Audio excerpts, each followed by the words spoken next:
Madam Chair, thank you very much. And Chairwoman, I want to thank you for having this important, what is really a follow-up to the follow-up to the follow-up discussions where we engage the SEC on this outlandish proposal that they put out, Scope 3 requirements.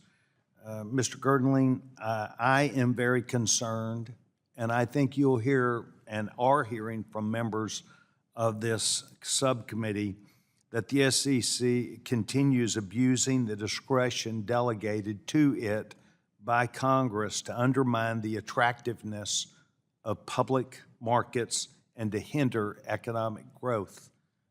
Your recent focus on non-material environmental, social, and political issues is more than worrisome. 15,000 public comments should have demonstrated that we believe that primarily because your 500-page mandatory climate disclosure rule would be in violation of not just what I think is common sense, but could be considered anti-capitalist and against the ability to grow our economy. I would like to ask you, do you consider inflation to be a primary cause of worrisome that would be to all these public companies where they would want to write about inflation as a material of hindering their growth and their stock price and their ability to hire people and their ability to stay afloat? Congressman, a number of macroeconomic factors, including inflation, could impact companies and their financial performance. Well, sir, let me say this, that I think that this administration in particular have downward driven pressure on companies intentionally because of a desire of politics and what I believe is a view of anti-capitalism expressed by this administration and people specifically at Treasury and the SEC. And we think this is a problem. It is diminishing people who would promulgate new business deals. We have engaged the chairman of the committee and told him what we think about how they look at their discretion and the things that it has caused in the marketplace. I want you to know that we believe that this SEC are activists and trying to take a perspective of destroying market gains that might be made, employment by companies, the opportunity to stay afloat and to be competitive with the world.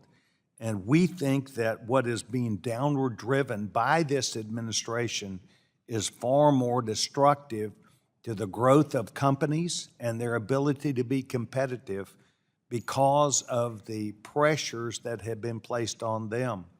And an example of this is this bill, this 15,000 public comments that have come back to the proposed rule. I think that you should understand that this Congress, by and large, and in particular this committee, we need capitalism. We're in competition with the world. We have pressures that come from other countries, and we would want to be competitive. But because we have an activist government that the President of the United States openly touts as the most liberal, as the most progressive, what we are becoming is one of the boys. And you are arbitrarily harming what has always been in the United States during these last 200 years, an opportunity where freedom and opportunity and individualism, but perhaps more important, entrepreneurship, has been a rule that has guided the United States of America. And it would be my hope that you at the SEC and in particular in the capital markets subdivision would recognize that corporate profits and ability are at risk with the active social agenda that I see.